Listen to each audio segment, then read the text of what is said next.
يمكن بوقتها صاروا ربع حزب ما بعرف.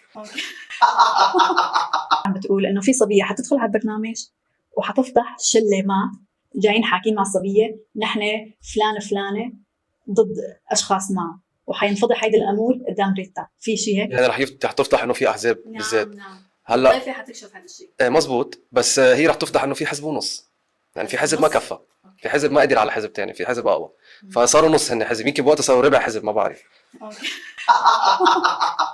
حلو. طيب وايه فمزبوط حديثك، بس تنأكدها مش حزب، يعني لا حزب وربع، حزب ونص.